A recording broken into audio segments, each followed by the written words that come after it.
I was heading downstairs for a glass of water around 3 a.m. when a pretend HOA security guard smashed our front door open and bellowed for everyone to hit the floor. He believed a cheap uniform and raw intimidation made him invincible, but he had no idea my Marine son was already positioned at the top of the staircase, prepared to defend us. That single advantage turned their home invasion into their arrest. Before we dive deeper, drop a comment below. Where are you reading this from tonight? My name is Jalen Carter.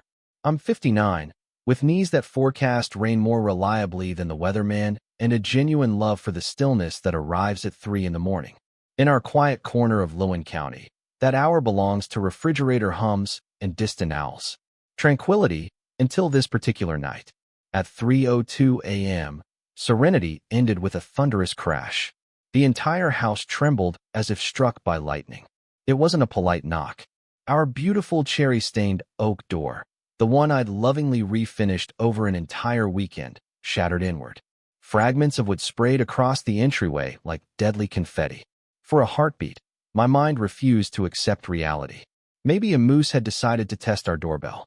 A very aggressive moose. Then a bulky silhouette filled the ruined doorway, backlit by the weak streetlight. He wore a mismatched dark uniform that screamed discount costume shop, an oversized vest, and a cap pulled low. Flashlight in one hand, he swept the beam wildly while shouting, "Night patrol! HOA security! Everyone on the floor! Hands visible! Now!" His voice cracked on the word security, betraying the forced bravado. I had been halfway down the stairs, barefoot and thirsty. I stopped, fingers tightening on the railing. Fear didn't hit first. Annoyance did, pure, boiling irritation. An HOA security team breaking down doors at 3 a.m.? Karen Henderson, our HOA president, had officially lost her grip on sanity. I opened my mouth to deliver something sarcastic, probably about keys we never issued, but I never got the chance. A calm, measured voice sliced through the shouting from above. "State your identity. Right now." It was my son, Liam, home on 2 weeks leave from the Marines. He stood motionless at the landing in sweatpants and a bright green Marines t-shirt. No weapon visible yet, but his presence alone shrank the intruder's swagger to childish proportions. The fake officer swung his flashlight upward, blinding Liam momentarily. "I gave you an order, kid, get down." He never finished. He advanced up the first step, raising the heavy flashlight like a makeshift club. That was his fatal error. Liam didn't hesitate. In one smooth motion, he drew the pistol he'd carried concealed at his waist, pointed it at the floor, not at the man, and fired twice. Pop, pop. The reports were brutally sharp in the confined space, not the movie-style boom, but crisp cracks that rattled my teeth. 2 small explosions of splinters and sawdust burst from the hardwood just inches from the intruder's boots. A faint cloud of plaster dust drifted in the hallway light. The man froze. All bravado evaporated. He stared at the 2 precise holes in the floor, then up at Liam, who now held the pistol in a textbook 2-handed grip, steady as stone, centered on the intruder's torso. The flashlight slipped from trembling fingers and clattered across the wood, beam spinning wildly. Hands rose slowly, shaking violently. Okay, please don't shoot." His voice had become a frightened whisper. Those were the only shots fired that night. Behind me, Judy appeared, phone already recording, red light glowing. "Got it all," she murmured to me, sweeping the camera from the cowering man to the ruined door, then up to our son on the stairs. The guardian at the gate. I couldn't help the slow smile that spread across my face. "Well," I said, voice cutting through the ringing silence. "Looks like the neighborhood watch is really committed this season." The intruder whimpered again. In the distance, sirens began to rise, faint at first, then growing louder, closer, and urgent.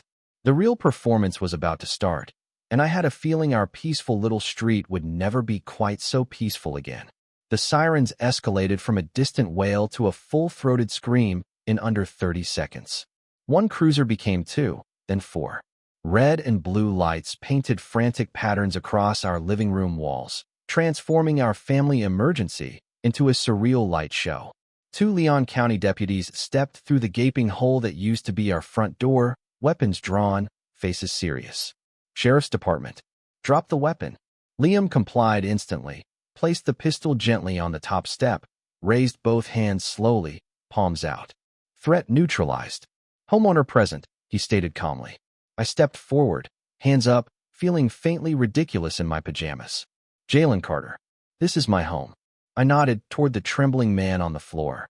He claimed to be HOA security. Then he demolished our door. The deputies were professionals.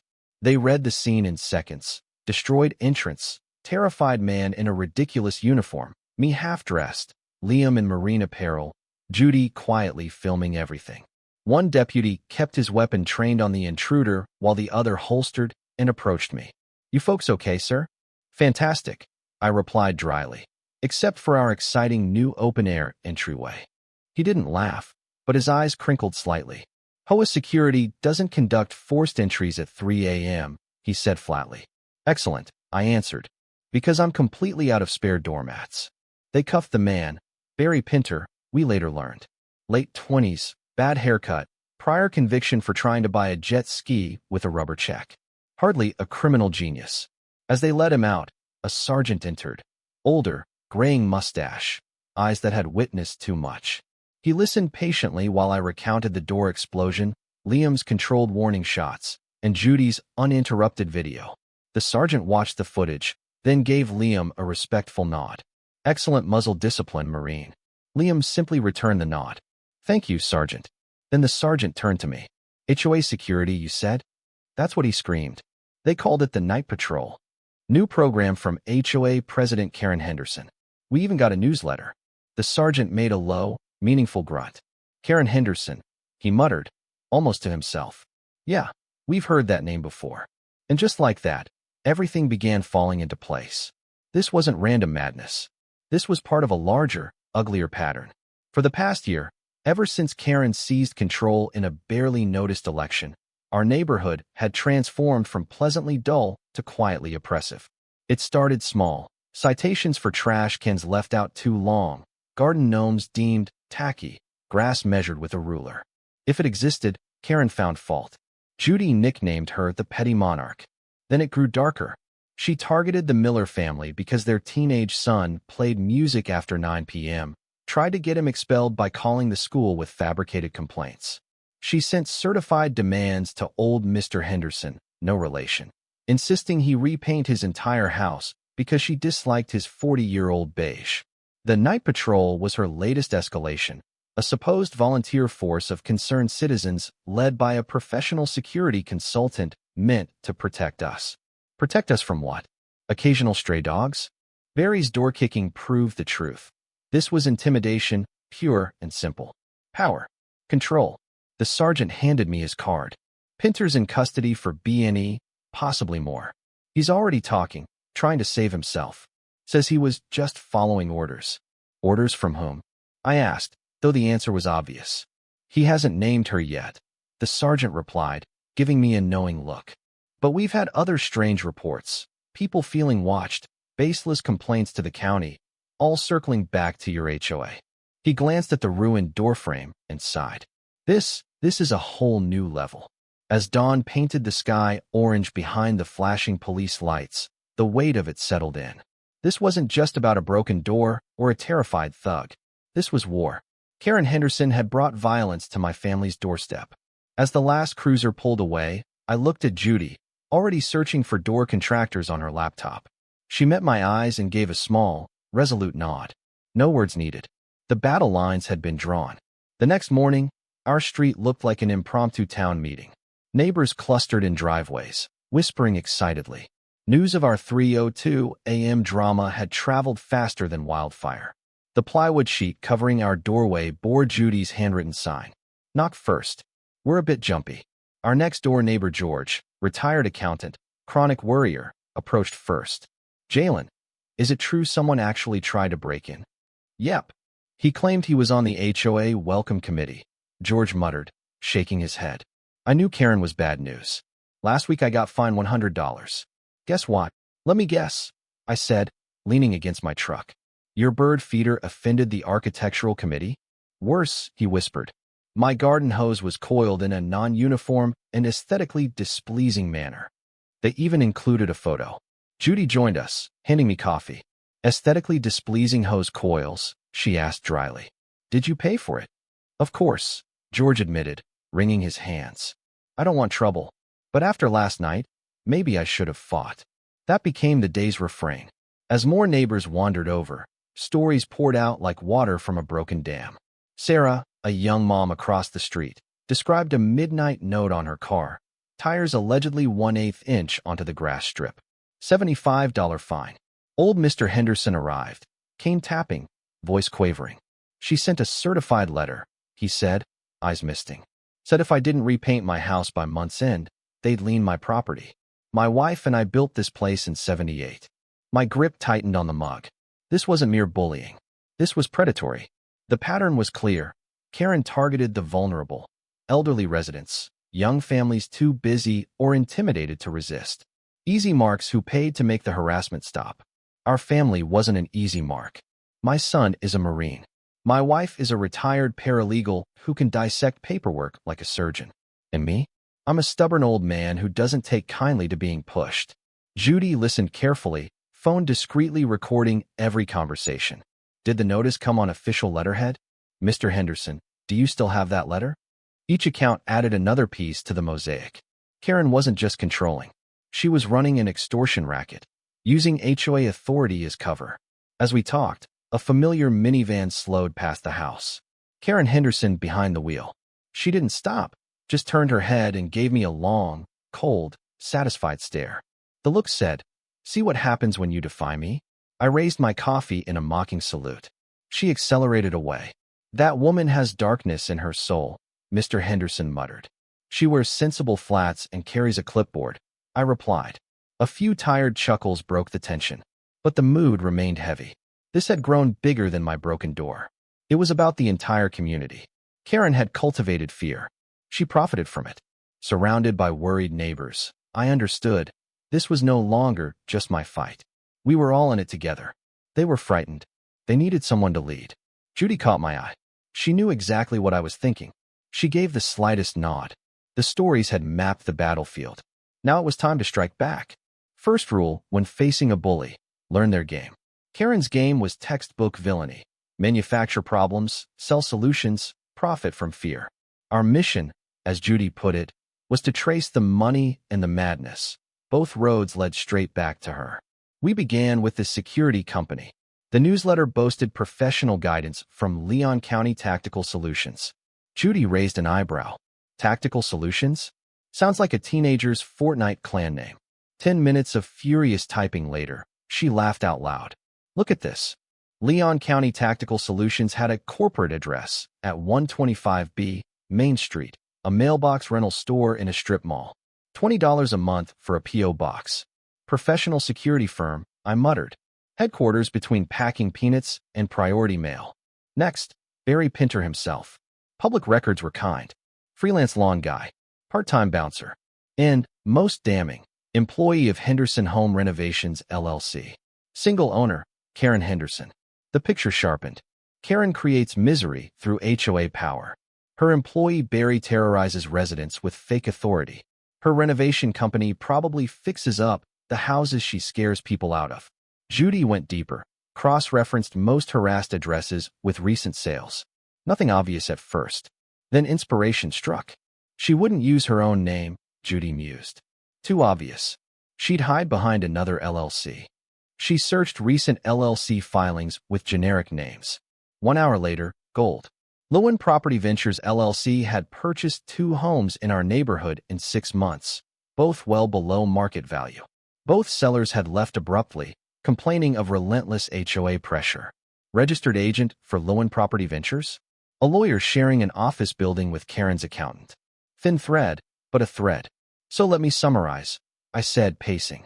She harasses people into despair. Barry scares them worse. Then her secret LLC buys their houses cheap. Her renovation company flips them for profit. That's the theory, Judy said. And it's very, very illegal. We had a motive, means, players, but it was still circumstantial.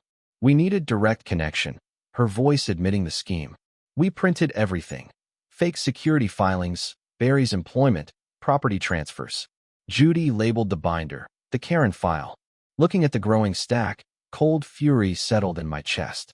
This woman was preying on her own neighbors for profit. She was destroying our peace while pretending to protect it. We had a map of her corrupt kingdom. Now we were going to start tearing down the walls. Karen's greatest strength was the illusion of untouchable control. She operated in shadows, anonymous notes, vague threats, phantom patrols. Our strategy: drag her into the open, expose her methods, use her obsession with order against her, and enjoy every second of it. Phase 1: Surveillance. We knew she watched us. Time to watch her.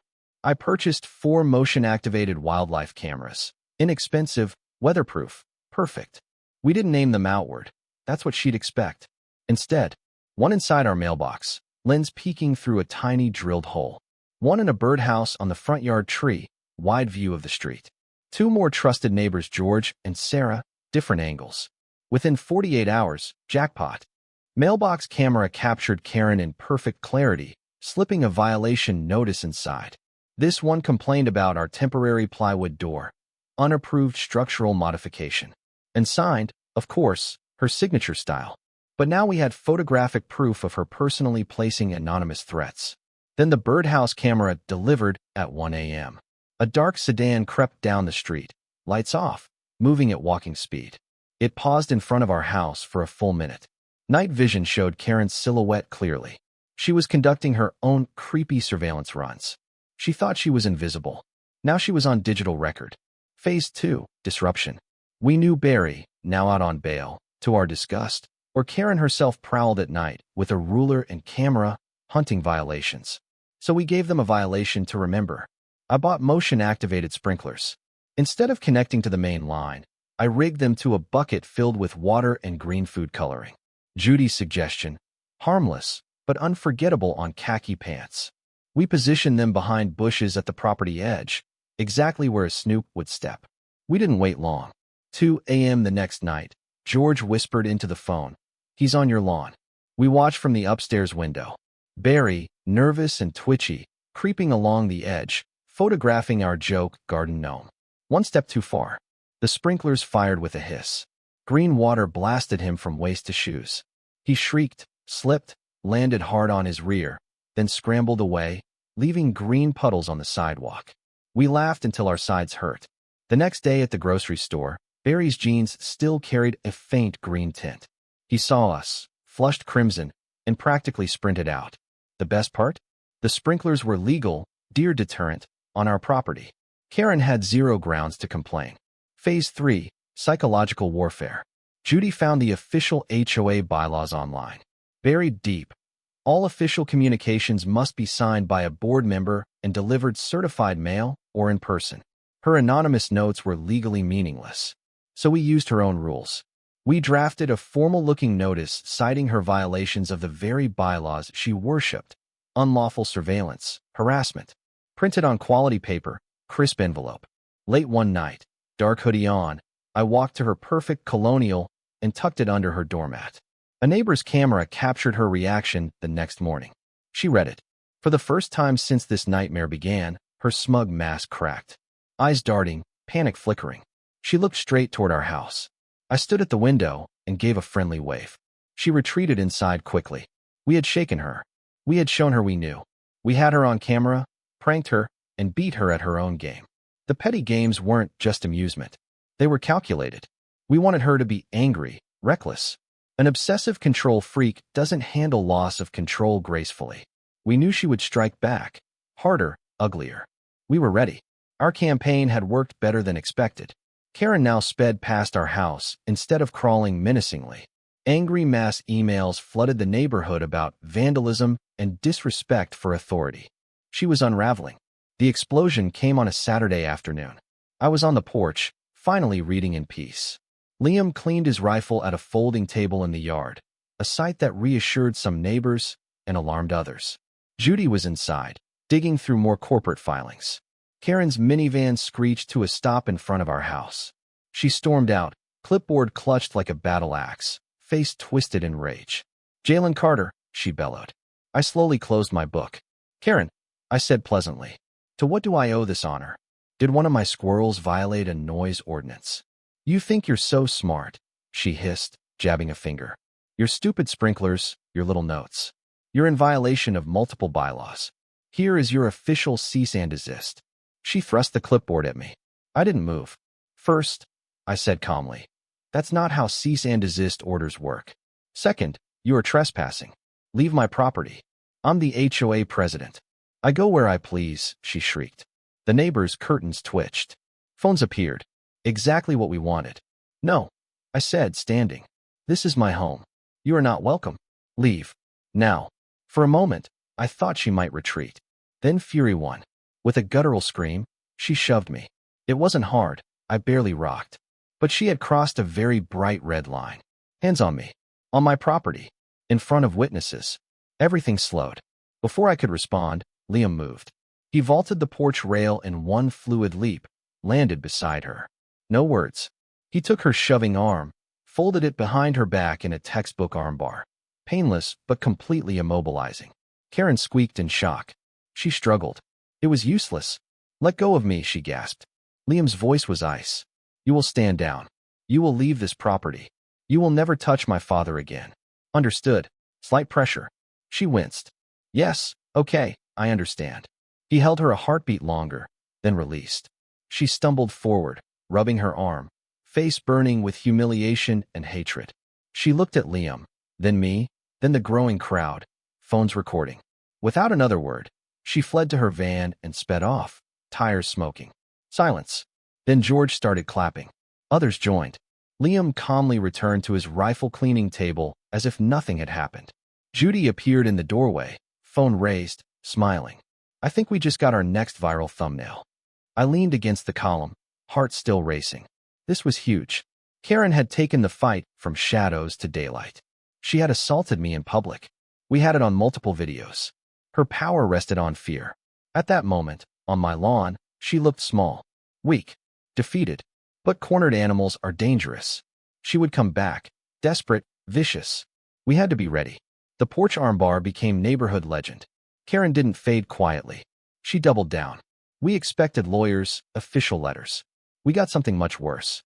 1 week later, late evening, I was alone in the garage, tinkering with the lawn mower, therapeutic work. Judy and Liam had gone for takeout. The garage door was down, but the side door to the backyard was unlocked. Stupid habit. I heard the latch click softly. I froze. No one was expected. Footsteps, soft, careful, on the concrete. "Liam," I called. No answer. I slid down my spine. I reached behind paint cans on the workbench. My holstered handgun waited. I drew it quietly. Heart hammering. I edged toward the shelving unit, partial view of the side door. There he was. Barry Pinter. Not bumbling now, scared, but determined. In his hand, a long black baton with taser prongs at the end.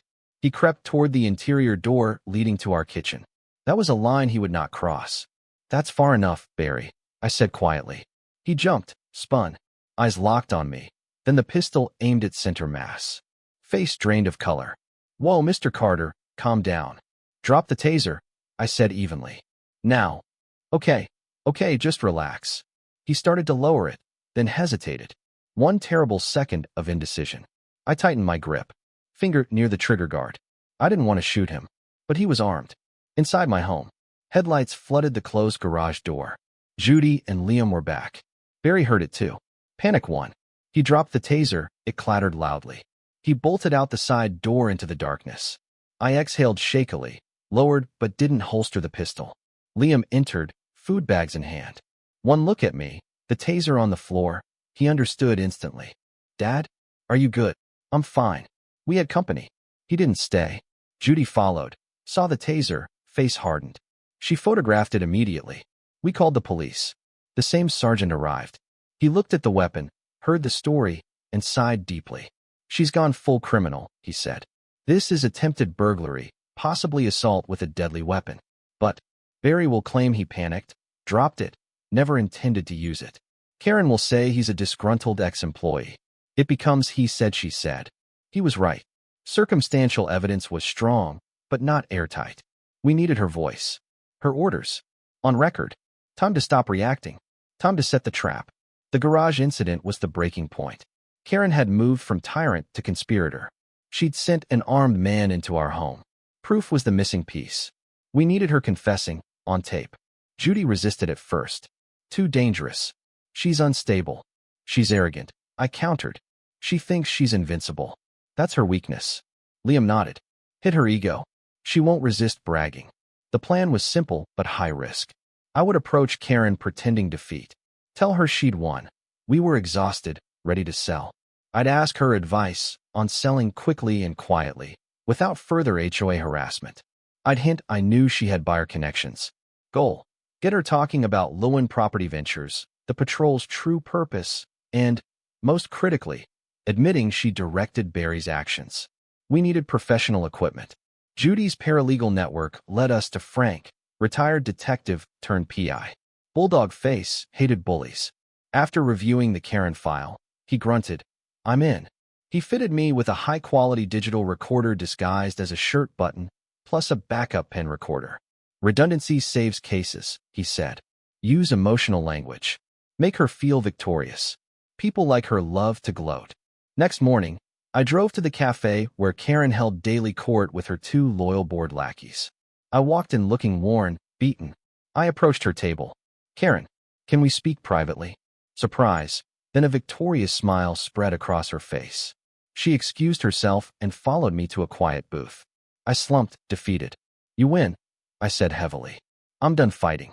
Police, stress, my wife's falling apart. We just want to go out. Karen leaned back, savoring the moment. Sorry it came to this, Jalen. Some people simply don't belong here. Yeah, I muttered. Message received. We're selling. I just needed to be fast and quiet. No more inspections, no more violations. I was hoping you could advise me. I heard you know people who buy properties here. Her eyes gleamed. As it happens, she whispered, I know investors are always looking in this neighborhood. Quick cash offers. No hassle. Investors? I asked innocently. What's the company called? Lewin Property Ventures, she said smoothly. The exact name. Perfect.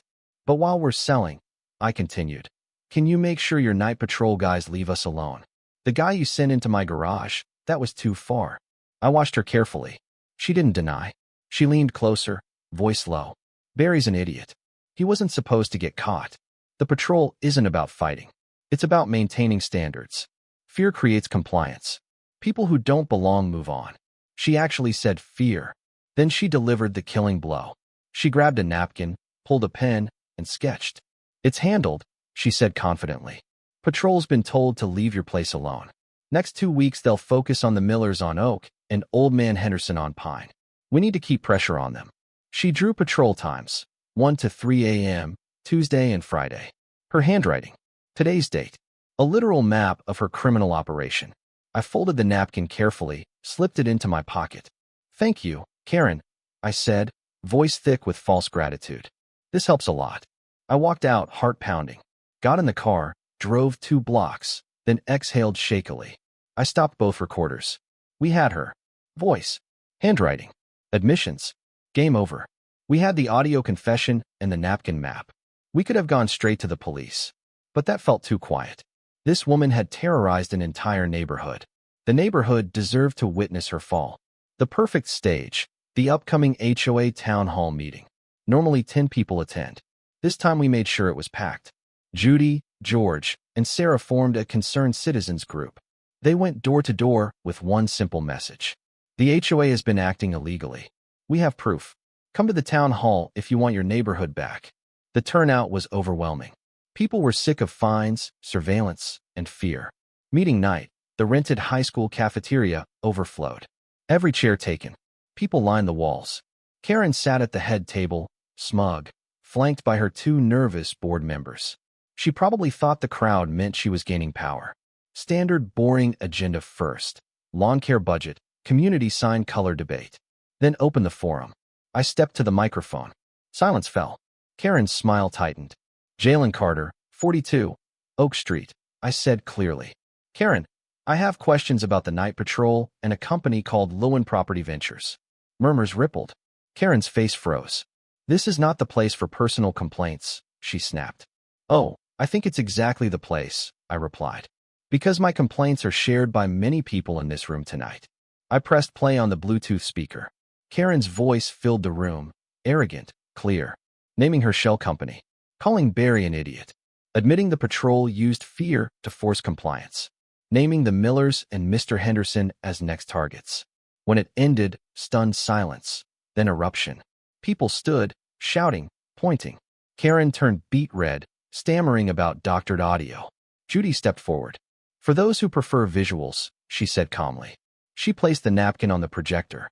Karen's handwriting, map, times, dates, appeared huge on the screen. Pandemonium. Shouts of resign. Thief.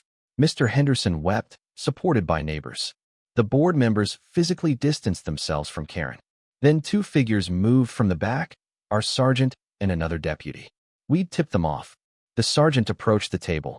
Karen Henderson, you are under arrest for extortion, conspiracy, fraudulent business practices, and harassment. Watching her cuffed in front of the community she terrorized was better than any Hollywood ending. The town hall was the climax. The courtroom was the finale. Faced with the recording, the napkin, resident testimony, and Barry flipping completely for a plea deal, Karen's defense collapsed. No jail time, disappointing. But justice was still harsh. Both LLCs dissolved. Assets seized for victim restitution. Massive personal fines that bankrupted her. Permanent lifetime ban from any HOA board in Leon County. 5-year stay-away order. 500 feet from my family, the Millers, Mr. Henderson. The legal war ended. We had won. Proof had dismantled power. We hadn't just protected ourselves. We'd liberated our entire neighborhood. Months later, a gentle peace settled over our streets. Not the tense silence of fear, but real, earned tranquility. Karen's house sold quickly. She vanished in the night. The new board elected, people actually voted. George became a reluctant president. First act, ceremonial burning of the old, bloated bylaws. New rules, be a good neighbor. Don't be a jerk. Keep your lawn reasonable. That was it. No rulers. No hose coil fines. Life returned to beautiful boredom. Liam returned to base. We were proud, and a little empty, watching him go. The 2 bullet holes in the foyer floor remain. We smoothed them, but left them unfilled. Conversation starters. Whenever guests ask, I smile. Oh, those. Just a little reminder about good muzzle awareness and bad HOA policies. Judy and I spend evenings on the porch now. We talk to neighbors. The shared fight created real bonds. We're not just houses on a street anymore. We're a community. One quiet evening, a year later, we sat on the swing watching the sun set. Crickets sang. Kids laughed blocks away. You know, Judy said, head on my shoulder. Sometimes I almost miss it. I raised an eyebrow. Miss the fake cops and tasers and paperwork. No, she laughed. I miss the mission. Us against the world. We're a pretty good team. The best. I agreed, arm around her. We sat in a comfortable quiet. This peace wasn't given. It was earned. We learned that quiet sometimes has to be fought for. With evidence, cameras, legal knowledge, and, if you're fortunate, a Marine son. The greatest lesson? Petty power thrives in darkness. It feeds on fear and silence. But shine a bright light. Show you're not afraid, and it crumbles. Also, always lock the garage side door. As the last sunlight vanished, I grinned. You know the best part of all this? What's that? I haven't measured my grass once in a whole year, I said. And let me tell you, it's living its best, completely non-uniform, aesthetically chaotic life. Judy's laughter rang out, sweeter than any courtroom victory. The quiet had returned. Earned.